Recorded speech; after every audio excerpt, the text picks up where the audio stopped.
pela natureza que é o trabalho na área fiscal, eu acho muito pouco provável que a gente tenha qualquer ferramenta, mesmo a inteligência artificial, que venha substituir o trabalho desse profissional.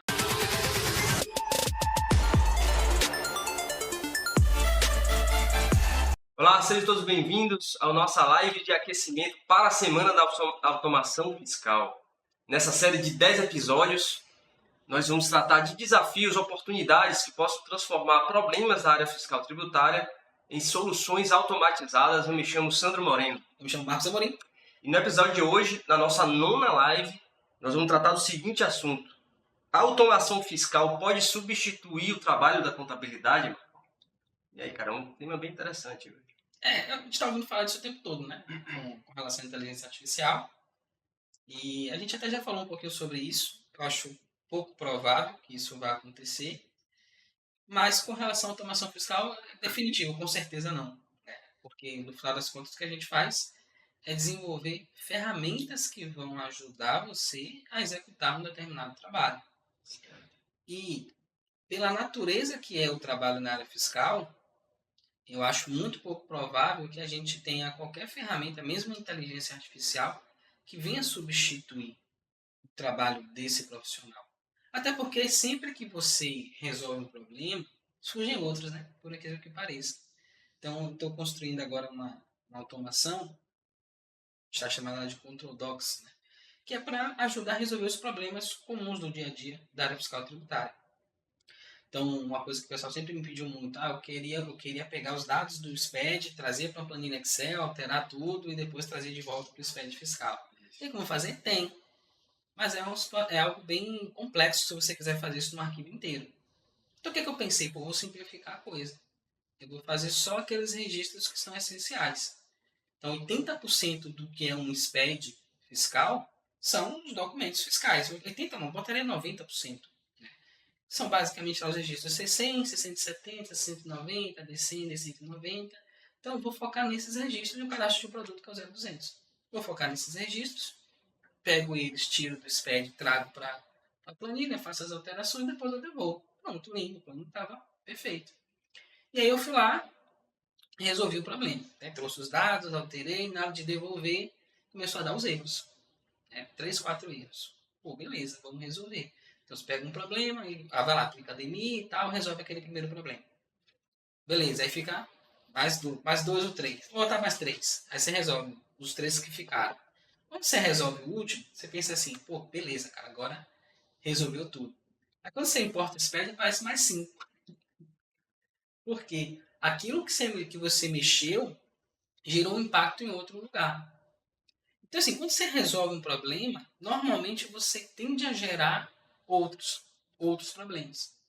E a coisa não acaba nunca. Então, eu comecei basicamente mexendo lá nos registros de produto, depois no resumo do CFP, CST alíquota. Aí eu vi a necessidade de trazer os dados lá do 0200, que é o cadastro do produto, para ver, por exemplo, cara, o cara está lançando a nota fiscal de como uso e consumo, mas será que ele cadastrou o produto como uso e consumo ou cadastrou ele como, sei lá, ativo imobilizado, como uma revenda, como produto acabado? Então eu fiquei com essa curiosidade. E aí é uma nova ideia, uma nova necessidade que vai me dar uma visão mais ampla. Fui lá, criei, desenvolvi. Aí, pô, mas peraí, e se eu precisar mudar a natureza da operação? Por exemplo, o cara lançou como uso e consumo a operação. E aí no cadastro de produto está com, desculpa, o cara lançou como compra para revenda. Comprou para revender a mercadoria. Está lá no 670. No 0200 está como uso e consumo. Pô, então esse produto, o CFOP na verdade é um 556. Não é um 102. Beleza, vou alterar o CFOP e acabou. Aí tem outro negócio lá no 670 que é a natureza da operação. Que eu digo qual a natureza da operação que eu estou executando naquele momento. Pô, aí eu estou com CFOP de uso e consumo e a natureza de compra para revenda. Opa, tem que resolver isso. Aí já é um outro registro, 0400. E aí você vai ter que desenvolver toda uma automação, uma solução para resolver aquilo ali. Que era simples, era só mudar o 670 e acabou, tá tudo resolvido. Então, quando você vai resolvendo o problema, vão surgindo outros. Trazendo para a nossa situação aqui, para o tema do nosso podcast, eu enxergo que é a mesma coisa. Porque uma vez eu fui num evento, uns meses atrás, evento de contabilidade, e apresentaram um software lá que fazia tudo. Você pega o XML, ele já faz a contabilização, faz a escrita, gera o SPED fiscal, transmite, manda e-mail para o cliente, você não precisa fazer porra nenhuma. Massa. E aí eu fiquei pensando, pô, se a informação estiver errada no cadastro do produto, por exemplo, se a tributação estiver errada, então ele vai automatizar o processo todo e vai fazer tudo errado. E aí, o que é que eu enxerguei ali naquele momento? Pô, cara, eu resolvi todos os seus problemas. Beleza, naquele nível ali de execução. Mas surgiu um outro problema que precisa ser resolvido. E aquele sistema, aquela ferramenta não vai resolver. E nem eu vou conseguir resolver também. Isso aí vai ser necessário. Você tem hoje em dia a ferramenta, você manda o NCM, e o cara diz como é que é a tributação daquilo e tal, mas se o NCM estiver errado? Se o fit lá entre a descrição do produto e o NCM não estiver batendo? Se o NCM e o SESC que se informou estiverem conflitantes? Então vai precisar que você faça uma análise, que você conheça o produto de fato. Porque assim, não é só uma questão de inteligência. Você colocar um monte de informação no programa e ele te dá uma resposta. Às vezes, o cara colocou uma descrição que não é conclusiva. Às vezes você já pegou uma descrição de produto que você não sabe o que é aquilo. Poxa, vários. Né? Então, acontece isso. Aí você pega isso e dá para uma inteligência artificial da vida com o MCM que diz que é uma coisa, o SEST que diz que é outra, e a descrição não diz nada. O que é que ele vai te responder? É difícil, você tem que conhecer o produto. Então, às vezes você tem que ir lá no cliente e falar, cara, me mostra esse produto aqui, deixa eu ver o que é isso. E você tem que descer, olhar para o produto para entender o que é aquilo, para entender se é o INCM, é o SEST, a descrição que está errada, para daí você dar continuidade ao processo. Então tem coisas que eu acho que a máquina não vai substituir. Pelo que você está me falando, então, assim, o olhar do profissional ainda é de grande relevância para o resultado final, né? Quer dizer, a Isso. informação que você está se submetendo para a automação ou qualquer sistema vai definir o resultado e não tem como a automação substituir isso, né, cara? Exato. E eu acho que assim, quanto mais a gente avançar em termos de tecnologia, mais as características que são inerentes ao ser humano vão ficar evidentes. Sim, cara. Eu acho que isso vai valorizar ainda mais o trabalho da figura humana. Né? Porque vai começar a ficar evidente, cara, isso aqui a automação não faz. Isso aqui a inteligência artificial não vai fazer. Isso aqui vai precisar de uma pessoa para olhar. Então essa pessoa vai se tornar cada vez mais valiosa. Entendi. Eu vou fazer um contraponto, então. Então, o que que a automação vai mudar para o profissional de contabilidade? Porque, querendo ou não, a inteligência contábil, que exige aí o aprofundamento do profissional e tal, vai permanecer, inclusive, você falou, vai ficar enaltecido nesse processo todo. Mas o que que a automação vai realmente tomar conta aí, cara? Bom, eu acho que assim, a automação ela é pensa num assistente pessoal. Você tem lá, sei lá, a secretária, o seu estagiário, a pessoa que lhe ajuda nas atividades do dia a dia. Eu acho que esse vai ser o papel tanto da inteligência artificial quanto de uma automação fiscal. A diferença é basicamente, a inteligência, você pergunta, ela te responde, hoje ela está nesse nível, né? Não chega a executar de fato a coisa, eu acho que vai chegar um momento que a gente vai alcançar esse patamar. E aí aqueles trabalhos mais rotineiros, mais repetitivos, como foi na época do computador, né? Vão deixar de existir. Mas eu quero responder isso com uma situação. Ontem eu estava fechando uma auditoria de SPED. E aí fiz toda a apuração, tudo bonitinho e tal. Chega um momento que é a hora de você pegar tudo que você fez, jogar no validador para ver se tem ainda mais algum erro, alguma advertência e tal. E aí, quando eu joguei essa informação, veio lá um erro, um erro de estrutura, que foi um saldo de estoque negativo. O SPED do cliente veio lá com o bloco K, quando a gente importou, saldo negativo, erro de estrutura no SPED, você não consegue importar. E aí você tem um ano inteiro com esses erros. Pô, agora tem que resolver esse negócio. Aí entra de novo aquele processo, resolve o problema, aparece outro. Então, falei, pô, eu sei como resolver esse problema. Sim, sim. Basicamente, tudo que tiver negativo, eu vou tirar do SPED. Então, eu já tenho uma automação base, eu sei como criar uma automação que vai pegar os dados do SPED e aí vai fazer aquela leitura, vai eliminar aquele registro que é indesejado, que não deveria estar ali, e aí eu vou gerar um novo SPED sem essas informações. Beleza, fui lá, peguei a estrutura que eu já tinha pronta, adaptei, e aí qual é o trabalho? Porque a estrutura em si já existe. pegar o arquivo, todos os arquivos, vou passar um por um, vou verificar todos os registros um por um e se o registro for uma automação base, né? Se o registro for diferente de vazio, que é a última linha do SPED normalmente está vazia, né? Se o registro não for vazio, eu quero levar ele para o meu novo arquivo. Basicamente essa estrutura básica. E você vai preenchendo, você vai colocando recheio, tipo um sanduíche, né? Você vai colocando recheio. Nesse caso foi o que eu fiz. Eu peguei essa base e eu criei lá a gente chama case, né? Que é um caso em que, se for o registro K200, eu quero que você entre no registro e faça determinadas verificações. Pô, dá pra fazer, cara? Dá para fazer isso. Então eu vivei lá, olhando registro a registro, chegou no K200. Opa, K200. Vou entrar aqui no registro. E eu crio uma função e digo o que ele tem que fazer ali. Ó, você vai pegar esse registro, eu quero que você vá no campo, acho que foi 2, lá no campo 2, e eu quero que você, não, campo 2, campo 4. Quero que você vá no campo 4 e veja se a quantidade que está lá é negativa. Se a quantidade que está lá for menor do que zero, ou for maior do que zero, eu quero que você salve esse registro no novo SPED. Se não, eu quero que você ignore ele. Beleza. Fui lá e executei. Aí ele foi lá, rapidinho, 2 segundos, acho que 1 segundo, 2 segundos, já estava tudo pronto, os 12 arquivos. Vamos importar de novo. Porta o arquivo. Aí apareceu outro erro. Era o erro. Inclusive, esse eu nem cheguei a resolver. Resolvi hoje. Que foi o seguinte. Eu tenho lá um registro que eu apaguei, certo? Nesse registro eu informo um produto, que está lá no meu cadastro de produto, que é o 0200. E aí o que ele me diz? Ó, você informou esse cadastro de produto aqui, só que você não está usando ele em lugar nenhum do SPED. Ele está aqui voando. Então assim, apaga esse negócio aqui. E aí eu vou agora criar uma automação e vou dizer, ó, essa é mais complexa.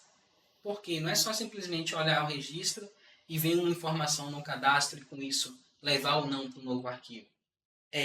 Eu tenho que, primeiro, saber aonde que eu posso ter o código de produto no SPED, quais registros ele pode aparecer. Eu sei que vai aparecer no 670, eu sei que pode aparecer no K200, eu sei que pode aparecer no H010. Então, tem alguns registros que ele pode aparecer. Vou mapear isso tudo. Depois que eu souber aonde ele aparece, eu vou criar uma automação, vou passar no 0200, vou pegar todo o cadastro de produto, todos os códigos, e vou passar por esses outros registros. Toda vez que eu ver esse código de produto lá no 670, no H010, vou colocar no inventário, vou dar nomes, vou ficar mais fácil, na nota de entrada, eu vou remover ele da minha lista. Então, tem uma lista com todos os produtos. No momento que eu encontro ele na movimentação fiscal, eu risco ele da minha lista. Esse aqui vai ficar. Eu estou arriscando que vai ficar. Tá? E aí, terminei todo esse processo, eu volto de novo para o início do arquivo, passo no 0200, e o que ficou na minha lista, o que eu não risquei, é o que eu vou remover do meu SPED. Então eu vou lá e apago. Isso aqui não vai ficar, isso aqui não vai ficar, isso aqui não vai ficar, isso aqui não vai ficar. Então o que é que vai ficar no final das contas? Apenas os registros que participam do arquivo como um todo. Que aparece numa nota, que aparece no inventário, que aparece no estoque. Né? E o restante eu vou remover. Essa é a estratégia para a gente apagar essa informação. Mas o que eu quero dizer com isso tudo? Eu já fiz auditoria, muitas auditorias de SPED na vida. E eu não lembro de ter passado nenhuma vez por essa situação. De o bloco K estar com quantidade negativa. Normalmente você resolve isso lá via sistema mesmo. Mas no caso desse cliente veio. E aí eu preciso fazer alguma coisa, que eu não vou ficar alterando dezenas, às vezes centenas de produtos na mão. Um outro cliente, uma outra auditoria que eu vou fazer, vai exigir uma outra situação. Exemplo, um cliente que tenha lá a decreto atacadista. Poxa, aí eu preciso gerar um ajuste de apuração, estorno de crédito presumido. Então, cada cliente vai ter uma particularidade. Então, quando eu tenho esse conhecimento de como que funciona a legislação, por isso que eu falo que é importante ter o conhecimento da área fiscal tributária. Observe que eu estou utilizando esse conhecimento como auxiliar. Então, eu tenho aquela base e eu vou adicionando aquilo que eu preciso para cada trabalho. Então, é quase como um trabalho de um artesão, digamos assim. Não, perfeito, cara. Não, então, se você for olhar a automação como de fato ela é um instrumento, mais um instrumento avançado, vamos dizer assim, de trabalho, é óbvio que ela não vai substituir quem vai manipular com ferramenta. Mas eu fico questionando assim, cara, até que ponto, ou mais ainda, o que vai sobrar para a contabilidade fazer? Né? Porque diante dos vários processos e rotinas que um contador faz, a tendência é que a automação ela vai enxugando ao ponto de ter apenas uma inteligência ali profissional atuando, né, cara? Na verdade, assim, cara, quando a contabilidade surgiu, para que ela surgiu, né? No meu parco conhecimento de contabilidade, como já falei muitas vezes, eu não sou contador, né? Mas eu entendo que a contabilidade, o principal papel da contabilidade não é tipo, fechar uma apuração de CMS, não é enviar um SPED fiscal, não é tributar uma nota, é eu pegar os dados da empresa, principalmente movimentação financeira, e a partir daí eu enxergar os KPIs que o pessoal fala tanto, né? Os números do negócio, para que com isso eu consiga otimizar esse negócio. É um outro nível de consultoria. E isso é uma atividade que normalmente a gente não vê. Os escritórios de contabilidade fazendo, por exemplo. As contabilidades internas fazendo. Então, assim, eu acho que tem muito espaço para a gente trabalhar na eficiência e, no final das contas, para que serve a contabilidade? Né? Ao meu ver, para melhorar a eficiência do meu negócio. Só que, quantas contabilidades têm efetivamente contribuído para melhorar a eficiência do meu negócio? Isso, mas eu não vou chutar um número, não me arrisco, mas eu diria que tipo, dá para contar nos dedos das mãos e dos pés máximo. Entende? Aí, tanto que tem agora a figura da contabilidade consultiva. Para mim, contabilidade e contabilidade consultiva é a mesma coisa. A finalidade é a mesma. Só que hoje a gente tem uma complexidade. Vamos falar da área fiscal tributária, vamos falar do geral. A gente tem uma complexidade contábil, digamos assim. Quando eu falo contábil, estou me referindo a todos os setores. E a gente gasta muito mais tempo. Tem até um estudo que fizeram, quantidade de horas que a gente gasta trabalhando para o fisco. Né? E a gente está lá no topo da lista. Eu não vou dizer o número, que eu não lembro. Mas a gente gasta muito tempo trabalhando para o fisco, resolvendo, preenchendo o formulário, fazendo esse tipo de coisa.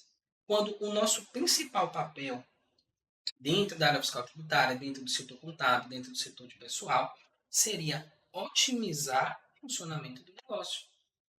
E eu, sinceramente, não vejo, talvez por tempo que eu não esteja muito inserido aí no contexto, no mercado, eu não vejo as escritórios de contabilidade, os contadores, as pessoas falando disso. Eu vejo as pessoas falando de como preencher uma DCTF. Como eu, por exemplo, eu fiquei 3 anos falando como preencher uma SPED fiscal. Né? E é difícil, porque aquela coisa, você está ali naquele meio, a coisa está avançando, você vai aprendendo aquela osmose, e você vai repetindo. E foi o que eu fiz. E agora, olha quanto tempo tem que eu estou no YouTube, por exemplo, falando, gerando conteúdo.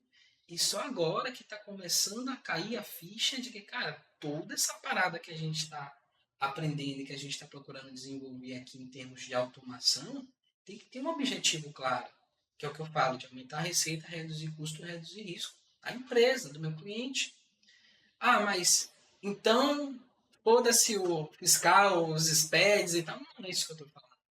A gente sabe que, como Jesus Cristo disse, né, um dia, dê a César que é de César, dê a Deus que é de Deus.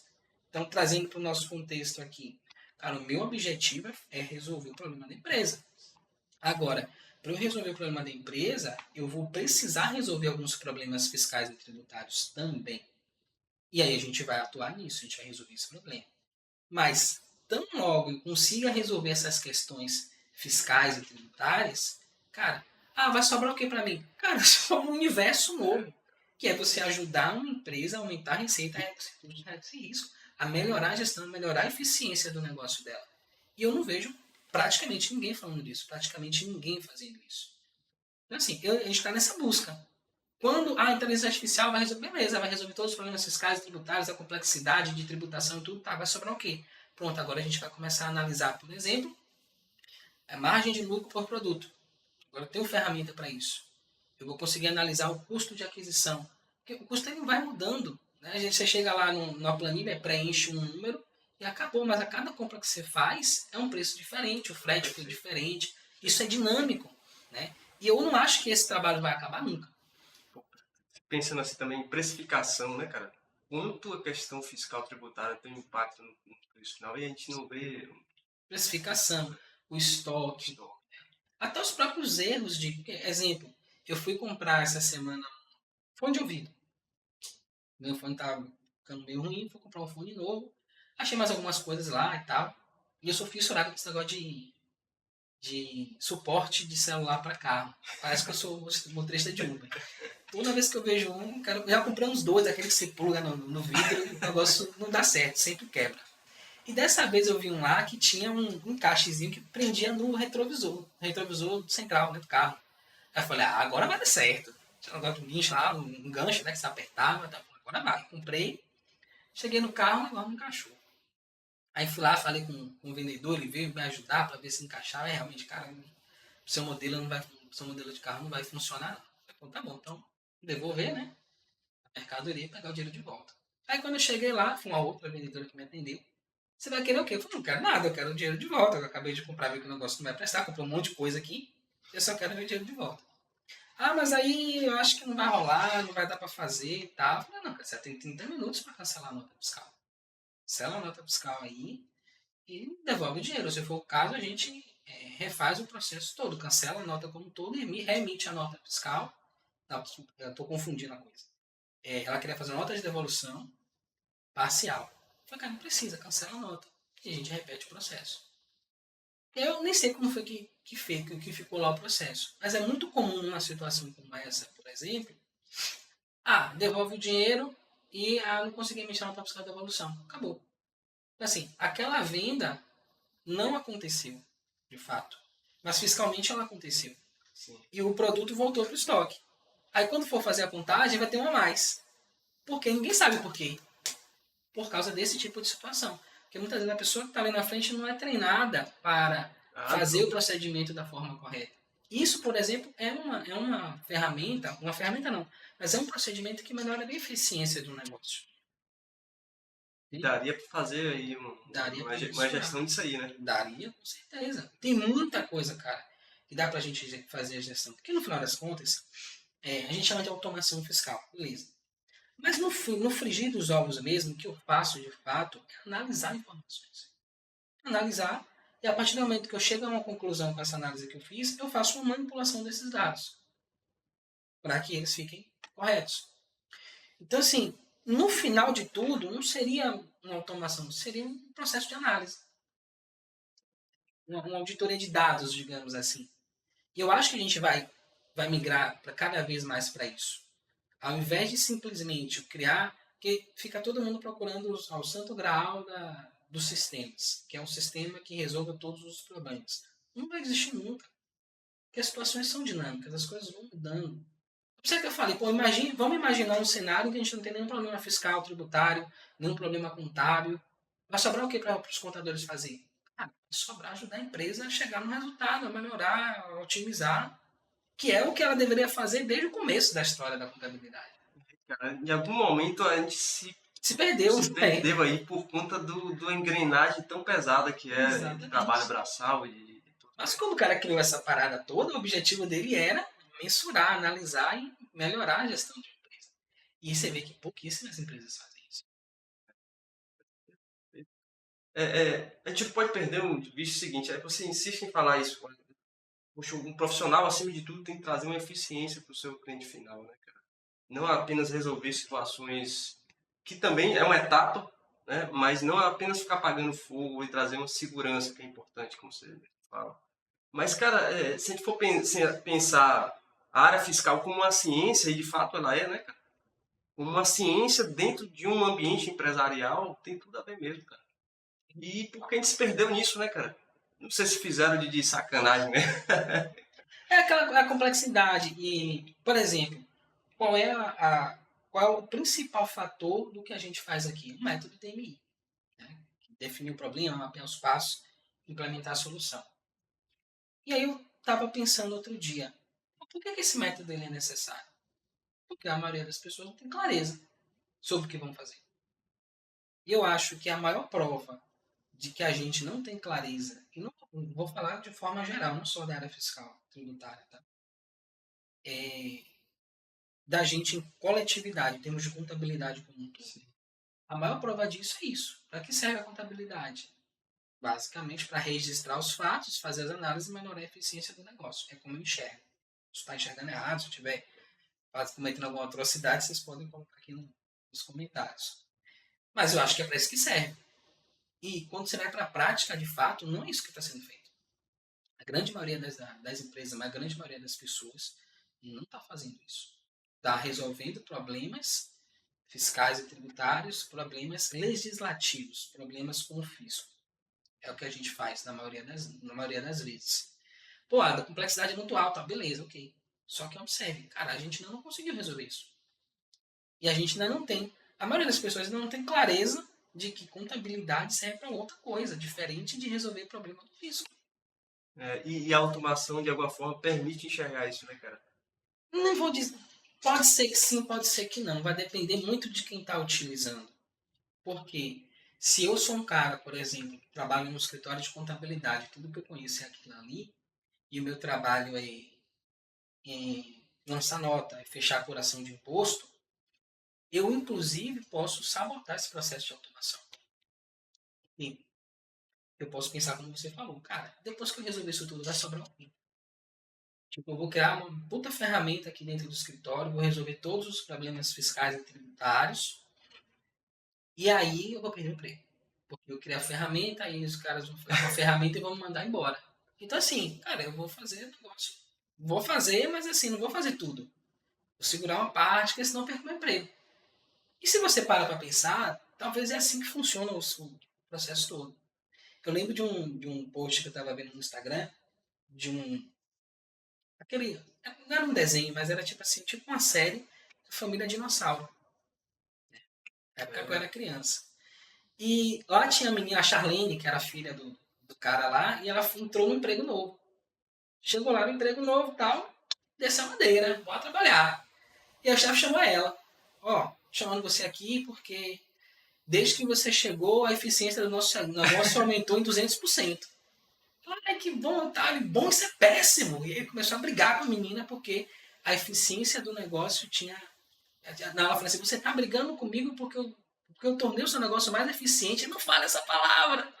E aí ele começa a brigar com ela porque, cara, isso aqui é uma empresa que presta serviço tipo governo, órgão estatal. E vai exigir que todo mundo trabalhe também, não vai, né? Exatamente. Então, assim, tem um livro que eu li, chama A Guerra da Arte, um cara chamado C. Pressfield, que ele fala que a maior trairagem que um caranguejo pode cometer é pular fora da bacia, do balde. Porque no momento que ele faz isso, ele mostra para todos os outros caranguejos que é possível sair daquela situação. Então, mais ou menos é isso que a gente vive, cara. Eu percebo isso, essa cultura da mediocridade, né? Então, as pessoas pensam muito assim, cara, se eu resolver essa parada aqui, eu vou perder meu emprego. Então, vou ficar. Só que você se mantém na mediocridade, você se mantém num estado de vida que você não quer viver. Né? E você poderia ter parado e feito esse exercício mental. Cara, como é que vai ser a minha vida se nada desses problemas existir? Nenhum desses problemas existir? Você vai começar a enxergar o que vem depois. Naturalmente, cara, eu até hoje não lembro de nada que eu me meti na vida de problema assim para resolver que, cara, não tem mais problema. Resolvi, chegou nesse ponto aqui, daqui para frente não tem mais problema. Sempre vão surgir. Quando eu falo problema, eu não estou falando de coisa ruim.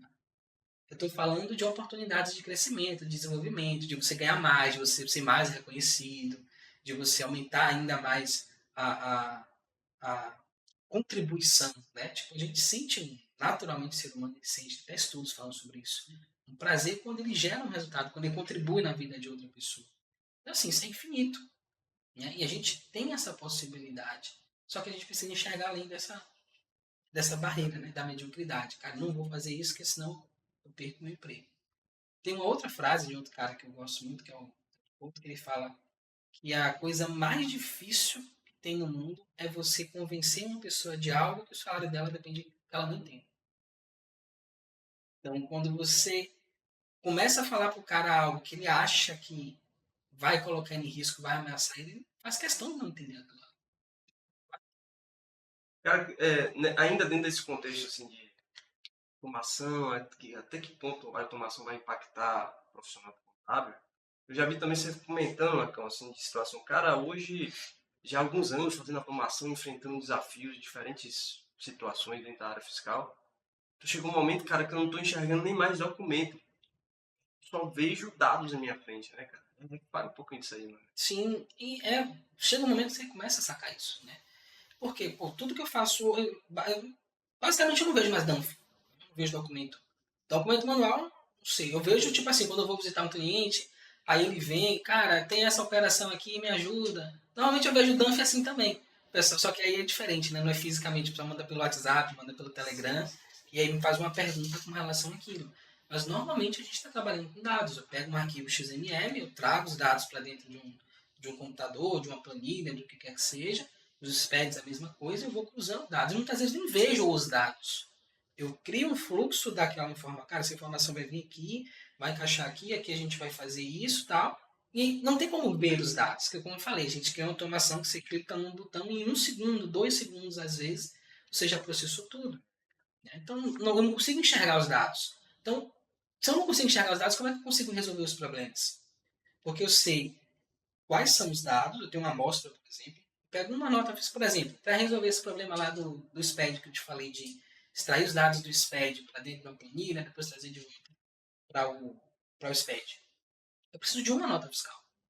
Então, eu pego essa nota, eu mapeio de onde vêm esses dados, o que, que eu preciso fazer com eles e como que eles têm que retornar. É como se você estivesse criando uma. Como é que chama? Dutovia, oleoduto, alguma coisa assim, sabe?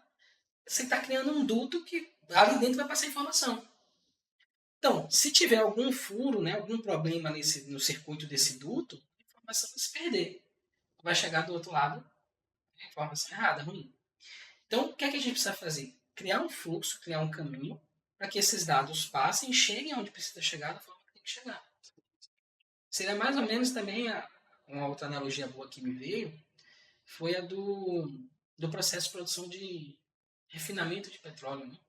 Refinaria de petróleo. Tem, Tem lá o petróleo embaixo, e à medida que vai subindo, vai transformando em outros produtos, né? Acho que é querosene, gasolina, gás. gás, não sei se produz álcool também, vaselina, né? Enfim. Mas é basicamente isso, como se fosse um processo de destilação. Então, à medida que a informação chegou nesse nível, por exemplo, eu estou lá no SPED, cheguei no K200. Cara, entra nesse duto aqui, e aí ele vai fazer um processamento diferente lá, e depois ele vai retornar para o processo. Então, no final de tudo, o que a gente cria é fluxo de dados. Então, cria um fluxo para aquele dado, dá um tratamento adequado para ele, depois eu retorno ele para o fluxo original de uma forma diferente. A gente não chega a ver os dados de fato. Entendi, cara. E você vê isso na prática com agilidade, né? Esse processo gera uma agilidade absurda, absurda, cara. Pô, demais, cara. Ontem eu estava numa cliente, uma parceira, e a gente está fazendo um processo de auditoria dos últimos 5 anos de uma Imagine a empresa. quantidade de dados aí. Muitos dados. E aí a gente pegou os SPEDs, esses últimos 5 anos, e passei por essa ferramenta que eu estou desenvolvendo, de pegar, trazer para o Excel, levar para os Sim, SPEDs e sim, tal. sim. E a gente trouxe. A gente trouxe essa informação, a gente chegou um monte de coisa. Cara. A gente viu, por exemplo, tem um campo lá no SPED, no 670, que você disse que tem movimentação física ou não daquele produto. Que massa, cara. Estava tudo dizendo que não tinha movimentação física. 100%, quase 100% das operações. Só tinha 3 que estavam dizendo que tinha movimentação. Que eram 3 operações de uso e consumo. Né? Não ia mudar em nada o estoque do cliente. Né? Então a gente viu meio mundo de operações que ele estava. Desculpa, cadastro do produto. Todos os produtos estavam com outras ou estavam com mercadoria para revenda. Cara, é indústria. Tem que ter matéria-prima, tem que ter embalagem, tem que ter produto acabado. Não tinha nada disso lá. Deixamos mais de 400 notas fiscais que não estavam lançadas nos SPEDs. Meu Deus do céu, cara. Só numa nota a gente achou mais de 80 mil reais de crédito. Estava lançado no SPED. E tudo isso a gente fez em alguns minutos. A gente automação. A gente ficou lá conversando, tal, trouxemos os dados, demos uma observada, faz o filtro por CFLP e tal, cara, isso aqui está coerente, isso aqui está incoerente. Pô, vai lá na nota, vê o que é isso aí. A gente ia lá olhava, pô, isso aqui é um ativo imobilizado, isso aqui não é um uso consumo. Aí sim entra a parte de analisar, de ver os dados, né? Que você não conhece aquilo. Então, mas, cara, a gente conseguiu trazer 5 anos de informação e gerar isso de volta, botar 5 minutos. Por isso que é um novo mercado mesmo, Marcão. Você utilizar o conhecimento fiscal, tributário, contábil em geral, dentro de um novo formato muito mais ágil e preciso, que traz informações além do fiscal, né? Perfeito. Então, show de bola. Cara, então vamos encerrar por aqui. Convidar vocês a continuar nos acompanhando nessa série inicial de aquecimento de 10 lives e pra chamar também para a semana, né, Participar do cara? evento, né? De 13 a 17 de março, a gente vai ministrar a Semana da Automação Fiscal, com um evento 100% online gratuito, e a gente vai mostrar para vocês como transformar os problemas da área fiscal e tributária em soluções automatizadas. Então, aqui embaixo na descrição tem um link, clica, vai lá, se inscreve, e a gente se vê que está chegando o dia, só está faltando aí mais alguns 4, 5 dias, né, para poder começar. Show de bola. Tchau, Até a tchau. próxima. Tchau, tchau. Um abraço.